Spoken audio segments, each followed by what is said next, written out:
All right, here's a quick demo of the new Mesh tool that's available for Unreal. Um, I thought it might be um, cool to see it used in context, and I'll probably do some more videos. This is just going to be a real short overview. Basically, I have a dungeon game that I've been working on, and one of the elements of it is kind of prototyping, the hallways, right? So they're kind of low poly, static meshes, and as he runs through, right, there's a hallway, and there's different things to explore, doors, and so forth. Um, so it becomes kind of a challenge, especially I'm not an artist, so I'm not that great at modeling.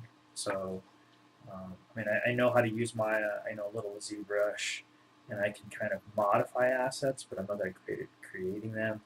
And plus, the workflow of kind of working in those other GCC tools and bringing in the content um, is difficult, right? I mean, it's time consuming. So that's what I like about the Mesh tool. So the Mesh tool gives you this new plugin. It's a plugin. You can buy it off itch.io right now. I think it's coming to the marketplace. Um, and it's basically lets you edit static meshes within Unreal. So in this case, I have it. I'm just going to kind of show you a couple tips of how to use it for something like this. I'll probably have other videos, like I said before, but this one I just want to kind of give you a high-level overview. So when you enable the tool, it kind of has these four modes. So this is object mode, face mode, edge mode, and vertex mode. And they have hotkeys.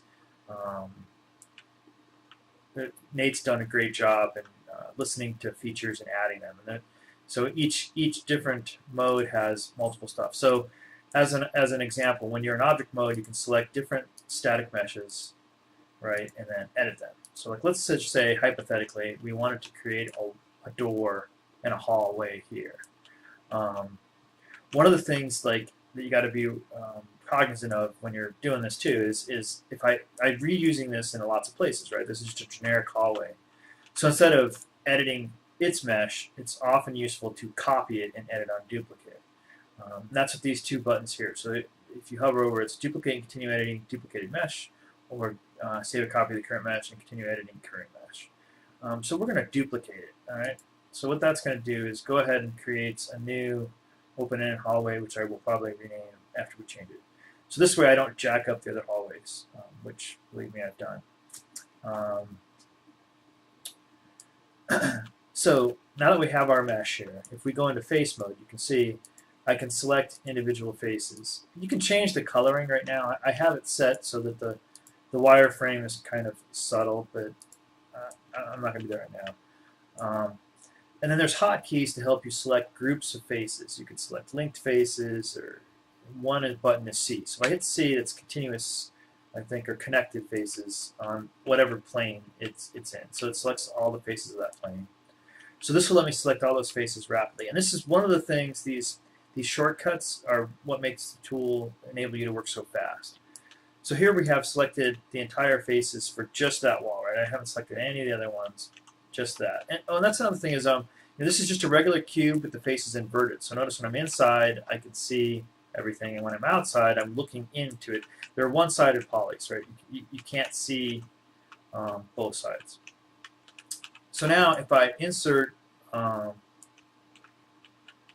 inset this, let's just pick the default, it actually pulls in those faces and kind of insets them from the edge. And then you can use W, E, and R to move, scale, or rotate them. So if we were to go in here and scale them, right, we can make them a little more narrow, perhaps. Let's keep them up tall. Actually, let me undo what I just did. So that's the first inset. Let's go ahead and just drag them in this way, and we'll drag them up so that they match. So basically, I'm trying to cut out, a doorway, if you will. And right now, these respect the snappings. You can turn that off. I'm going to leave it on right now, but if you want to get real precise. So now that we have that, if I was to just move these, right, it actually gives me this slope thing, which is cool, but not what I want in this case. I want to actually just extrude them forward. So if you hit undo, and if I hold down Alt and Shift, it'll let me basically extrude them out into the world, right? So now they're there. Now, one of the things to be aware of when you do that, the old faces are still there. So see how I walked through and it's closed, but that's easily fixed. You just pick that, hit C, and then hit delete. And so then those faces are gone. And now you have this great little T section to give you an idea. So the last thing I want to do is I was going to maybe wire some upward stairs there. So I already have this section that I've already built. Oh, an important thing I forgot too is after you edit any of these, it's always good to hit recompute normal. Sometimes the lighting normals can get messed up, and if you hit that, it'll recalculate that. So if I want to carry this piece over here, you know, switch back to the regular mode. There's only a few pieces, so we'll just grab them. And I have some doors that open that I've chunked out. So if we drag this over here, one other thing when you're editing levels in Unreal that's really useful, you probably already know, is the camera speed, which you can edit here, but you can also edit it by holding down the right mouse button and spinning your mouse wheel. So then you can kind of move faster. So when you're in that mode, and so it's hold down the right mouse button and spin the mouse wheel. It'll increase or slow your camera speed. So in this case, I want to kind of line it up so that we can have our door popping through the wall here. So if we just kind of see, we're almost there. It's just a little bit high. So if everything's selected, we'll lower it, maybe move it to the right a little bit. Now we're happy. Now the only final piece then is when we look at this, you can see there's still some polys here. So we want to delete those faces. So again, we can use our friendly mesh tool. We'll flip over to the mesh tool. We'll select, go into face mode, select one face, hit C, it selects all coplanar faces. That's what C stands for, coplanar. And then delete, and boom, it's there. There's still a little tiny gap because I wasn't precise enough, so now we'll jump back into regular mode and select and pull forward. I think that's not quite there. Maybe just a tad more. That looks pretty good.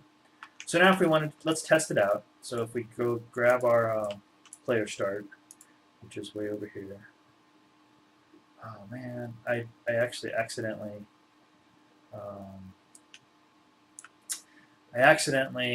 moved that. I better undo. I need to move that. You'll see. See how I accidentally moved the original. I have to hold Alt and drag to make a copy. Oops. There we go. Great. So now we can redo this one more time. Sorry about that. I just, mistakes happen, right?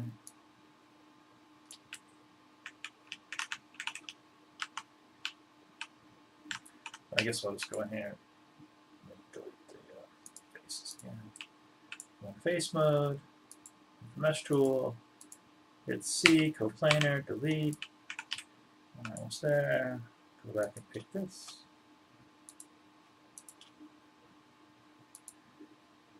And even though it's kind of like, there is still, doing this is time consuming, it's much better than the workflow of having to export everything, and working in a separate tool. So the fact that it's on Unreal really can't be overemphasized. I mean, it just makes it so much funner. Because at the end of the day, I'm able to get it in there and test really quickly. So now that we have that, and I didn't break the other one, let's drag our player start over. Or, you know what? Here's another cool thing is we can actually, I think, you can have, there's a setting here where it says launch from current camera location, and we'll hit play. Looks dark, but I think it'll fade in. And there's our dude. You can see here's our hallway and our magical door. We can open the door. And our wonderful stairs up to the next door. So that's a quick demo. I'm going to do some more. I just wanted to I been excited about the mesh tool. I think Nate did an outstanding job on it. And I know that Unreal has some built-in stuff coming in 4.17. Haven't had a chance to use it. There is a branch out on GitHub, um, some sort of built-in mesh editing as well. I don't know. I think it's kind of VR oriented, but I'm not sure. I haven't used it yet. So anyway, that's it. I'll talk to you later.